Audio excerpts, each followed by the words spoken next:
KGF 2-ന് ശേഷം യാഷ് ചെയ്യാൻ പോകുന്ന സിനിമയാണ് ടോക്സിക് എന്ന് പറയുന്ന സിനിമ. കുറേ വർഷങ്ങളായിട്ട് അതിൻ്റെ ഷൂട്ടിംഗ് നടന്നുകൊണ്ടിരിക്കുകയാണ്. ഞാനും ആ സിനിമ കാണാൻ വേണ്ടി വെയിറ്റ് ചെയ്യുകയാണ്. അങ്ങനെ ഇരിക്കുമ്പോഴാണ് അതിൻ്റെ ട്രെയിലറോ ഗ്ലിംസോ എന്തോ ഒരു പുറത്ത് വിടുന്നത്. അങ്ങനെ വന്ന് കുറച്ച് കഴിഞ്ഞാൽ ആ ട്രെയിലർ ഒന്ന് കണ്ടു നോക്കി.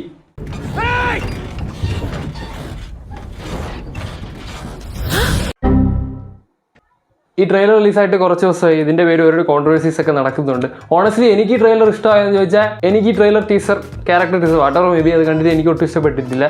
ഞാൻ ഈ മൂവിക്ക് വേണ്ടി ഒരുപാട് എക്സ്പെക്ട് ചെയ്തിരുന്നതാണ്, ഒരുപാട് വെയിറ്റ് ചെയ്തതാണ്. എന്നിട്ട് ഇവർ തന്ന ഈ ഗ്ലിംസ് എനിക്കധികം ഒട്ടും ഇഷ്ടമായിട്ടില്ല. അതുകൊണ്ട് ഞാൻ പിന്നീട് ഇത് കാണാനൊന്നും പോയിട്ടില്ല. ആൻഡ് മെജോറിറ്റി ഓഫ് ഓഡിയൻസ് നമുക്ക് സോഷ്യൽ മീഡിയ വഴി നോക്കിയാൽ കാണാൻ പറ്റും ആർക്കും ഈ ട്രെയിലർ അത് അങ്ങനെ ഇഷ്ടമായിട്ടില്ല. വളരെ പോപ്പുലർ ആയിട്ടുള്ള റിയാക്ഷൻ ചാനൽസ് ആയാലും കോമൻസും ഓൺലൈനിൽ ആൾക്കാർ പറയുന്നതൊക്കെ മെജോറിറ്റി ഓഫ് ആൾക്കാർക്ക് ഈ ട്രെയിലർ ഇഷ്ടമായിട്ടില്ലെന്നാണ്. അത് ഇഷ്ടപ്പെടാതിരിക്കാൻ വേറൊരു കാരണവും കൂടിയുണ്ട്. ഇതിന് കാരണം എന്ന് പറയുന്നത് കുറേ വർഷങ്ങൾക്ക് മുമ്പ് കസബ എന്ന് പറയുന്ന ഒരു മൂവി ഇറങ്ങിയ സമയത്ത് ഒരു കോൺട്രവേഴ്സി സ്പാർക്ക് ചെയ്തായിരുന്നു ഓൺലൈനിൽ. എനിക്ക് അതിൻ്റെ റൂട്ട് കോസ് ഒന്നും കൃത്യമായിട്ട് ഓർമ്മയില്ല. ഞാൻ സ്കൂളിലെ കണ്ടേ പഠിക്കുകയായിരുന്നു. ഏതാണ്ട് മമ്മൂട്ടി ചെയ്യുന്ന ക്യാരക്ടർ അതിലുള്ള ഒരു സ്ത്രീ കഥാപാത്രത്തിനോട് അപമര്യാദയായിട്ട് പെരുമാറി എന്ന് പറഞ്ഞു. അപ്പം ഇത് സൊസൈറ്റിയിൽ ഒരു നെഗറ്റീവ് ഇമ്പാക്റ്റാണ് ഉണ്ടാക്കുന്നത്.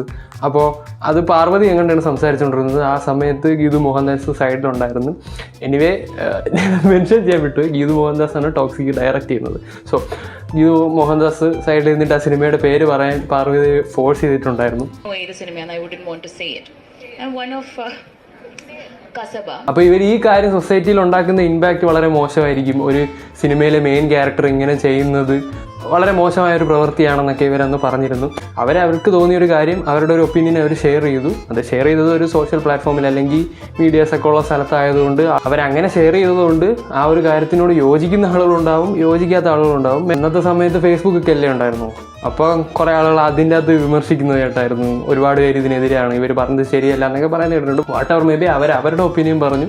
ഈ ഫേസ്ബുക്കിലും കമൻറ്റിലൊക്കെ ചെയ്യുന്ന ആളുകൾ അവരുടേതായ ഒപ്പീനിയൻ പറഞ്ഞു. ഒരു കോൺട്രവേഴ്സി കാരണമാണ് ഇപ്പോൾ ഈ ഒരു ട്രെയിലറിന് ഇത്ര ഹേറ്റ് കിട്ടുന്നതായിട്ട് എനിക്ക് തോന്നിയിട്ടുണ്ട്. എനിക്ക് ഈ ട്രെയിലർ ഇഷ്ടപ്പെടാതിരിക്കാനുള്ള കാരണം ഇതൊന്നുമല്ല. കാരണം എനിക്ക് ഈ ട്രെയിലർ കണ്ടിട്ട് ഇത് പേഴ്സണലി എനിക്ക് കണക്റ്റ് ആയില്ല. എനിക്ക് ഈ ട്രെയിലർ ഒട്ടും ഇഷ്ടമല്ല. ബട്ട് ഈ മൂവി തിയേറ്ററിൽ വന്നാൽ ഞാൻ പോയി എന്തായാലും കാണും. കാരണം ഞാൻ കുറേ നാളായിട്ട് വെയിറ്റിംഗ് ആണ്. ഒരു ട്രെയിലറോ അല്ലെങ്കിൽ ഒരു ഗ്ലിംസോ ഒന്നും സിനിമയെ ഡിഫൈൻ ചെയ്യുന്നതായിട്ട് എനിക്ക് തോന്നിയിട്ടില്ല. കാരണം ഒരുപാട് നല്ല ട്രെയിലറുകൾ കാണിച്ചിട്ട് അവസാനം പടം ഞാൻ പോയി കണ്ടിട്ട് വെറും ദുരന്തമായിട്ടുണ്ട്. എനിക്ക് കാണണം. ഗീതു മോഹൻദാസിൻ്റെ നേതൃത്വത്തിലുള്ള വർക്കുകൾ, അതായത് ഡയറക്ടറായിട്ടുള്ള നേതൃത്വത്തിലുള്ള വർക്കുകൾ നോക്കുകയാണെങ്കിൽ ഒരു ഷോർട്ട് ഫിലിം 2 മൂവീസാണ് ചെയ്തേക്കുന്നത്. ആ ഒരു ഷോർട്ട് ഫിലിം കേൾക്കുന്നുണ്ടോ എന്ന് പറയുന്ന ഷോർട്ട് ഫിലിം ഞാൻ കണ്ടിട്ടുണ്ട്. നമുക്ക് +1 പഠിക്കുമ്പോൾ പഠിക്കാനുണ്ടായിരുന്നു ആ ഷോർട്ട് ഫിലിം. പിന്നെ ലയസ് ഡൈസ് എന്ന് പറയുന്നൊരു മൂവി, അത് കഴിഞ്ഞ് മൂത്തോൻ എന്ന് പറയുന്ന ഒരു മൂവിയാണ്. ലയസ് ഡൈസ് ഞാൻ കണ്ടിട്ടില്ല, മൂത്തോൻ ഞാൻ കണ്ടിട്ടുണ്ട്. എനിക്ക് അത്യാവശ്യം ഇഷ്ടപ്പെട്ടൊരു സിനിമയാണ്. ആൻഡ് ഈ 2 മൂവീസും ക്രിട്ടിക്കലി ഒരുപാട് അക്ലൈംഡ് ആയിട്ടുള്ള ഒരു മൂവിയും കൂടെയാണ്. ഡയറക്ടർ എനിക്ക് ഗീതു മോഹൻദാസ് ചെയ്തുള്ള വർക്കുകൾ ഞാൻ കണ്ടു വെച്ചിട്ട് എനിക്ക് ഇഷ്ടപ്പെട്ടിട്ടുള്ള വർക്കുകളാണ്. ഈ സിനിമ ഞാൻ പോയി കാണാനുള്ള റീസൺ എന്ന് പറയുന്നത് യാഷ് എന്ന് പറയുന്ന സ്റ്റാർ, പുള്ളിയുടെ സ്റ്റാർഡത്തിൻ്റെ പീക്ക് ഇരിക്കുകയാണ്. അത് KGF 2 ഒക്കെ ഇറങ്ങി 2022 തോന്നുന്നു ആ പടം ഇറങ്ങിയത്. അതിനുശേഷം ഇത്രയും നാൾക്ക് ശേഷം ഈ പടം വരെയാണ്. Yash could have work with any directors. അയാൾക്ക് larger than life stories, pan India മൂവീസൊക്കെ എത്ര വേണമെങ്കിലും ചെയ്യരുത് ഈ ഒരു സ്റ്റാർഡം കാരണം. പക്ഷേ അതൊന്നും ചെയ്യാതെ ഈ ഒരു സിനിമ പുള്ളി ചൂസ് ചെയ്ത് ഇത്രയും വർഷം ഇതിനു വേണ്ടി വർക്ക് ചെയ്തിട്ടുണ്ടെങ്കിൽ ഇതിലെന്തെങ്കിലും ഒരു കാര്യം കാണുമല്ലോ. ചിലപ്പോൾ എൻ്റെ പ്രഡിക്ഷൻ കംപ്ലീറ്റ്ലി തെറ്റുമാകും. പക്ഷേ എനിക്ക് കാണാനുള്ള റീസൺ ഇതാണ്. ഒരു സിനിമ കാണുമ്പോഴത്തേക്കും അതൊരു സിനിമയാണ്. സിനിമയിലുള്ള എല്ലാ ക്യാരക്ടേഴ്സും പൊളിറ്റിക്കലി കറക്റ്റ് ആവണമെന്ന് എനിക്ക് നിർബന്ധമില്ല. അതിലുള്ള ക്യാരക്ടേഴ്സായിട്ടാണ് തന്നെയാണ് ഞാൻ കാണുന്നത്. സിനിമയായിട്ടാണ് ഞാൻ കാണുന്നത്. അപ്പം അതിൻ്റെ ഡയറക്ടർ വെളിയിൽ എന്ത് പറഞ്ഞതൊന്നും പറഞ്ഞ് ഞാൻ ആ സിനിമ ജഡ്ജ് ചെയ്യാറില്ല. അങ്ങനെ ചെയ്യുന്നത് എനിക്കൊട്ടും ഇഷ്ടമല്ലാത്തൊരു കാര്യമാണ്. ആ ഒരു കാര്യത്തിനോട് ഞാൻ ഒട്ടും യോജിക്കുന്നില്ല. അതായത് ആ ഡയറക്ടർ ഇപ്പോൾ ഇങ്ങനെ പറഞ്ഞ് അതുകൊണ്ട് അവരെടുക്കുന്ന സിനിമകളെല്ലാം ഇങ്ങനെയായിരിക്കണം എന്നൊന്നും എനിക്ക് തോന്നിയിട്ടുള്ള കാര്യമില്ല. സിനിമയുടെ ഗ്ലിംസും കാര്യങ്ങളൊക്കെ കണ്ടിട്ട് എനിക്ക് തോന്നുന്നത് ഒരു സർട്ടിഫിക്കറ്റ് വേണ്ടിയിട്ടുള്ള പടമായിരിക്കും. അപ്പോൾ 18 വയസ്സിന് മേലുള്ളവർക്കാണ് ഈ സിനിമ.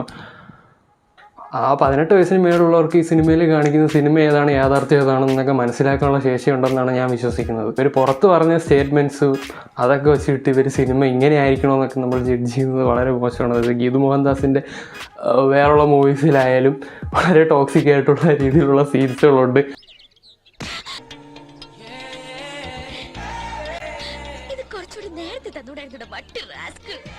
അല്ലെങ്കിൽ തെങ്കാശി പട്ടണത്തിൽ കണ്ണേട്ടനെ ചതിച്ചെന്നും പറഞ്ഞ് കാണാതിരിക്കുന്ന പോലെയായിട്ടാണ് എനിക്കിത് തോന്നുന്നത്. അപ്പോൾ ഇത്രയാണ് എനിക്ക് ആ ട്രെയിലർ കണ്ടിട്ട് തോന്നിയത്. ഇതാണ് എൻ്റെ ഒപ്പീനിയനും. ആരും ചോദിച്ചില്ലെങ്കിലും ഞാൻ പറഞ്ഞിട്ടുണ്ട്.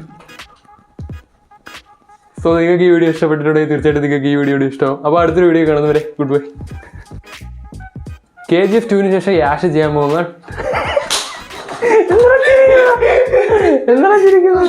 ആരും ചോദിച്ചില്ലെങ്കിലും ഞാൻ പറഞ്ഞിട്ടുണ്ട്. ഒന്നും ചെയ്യും.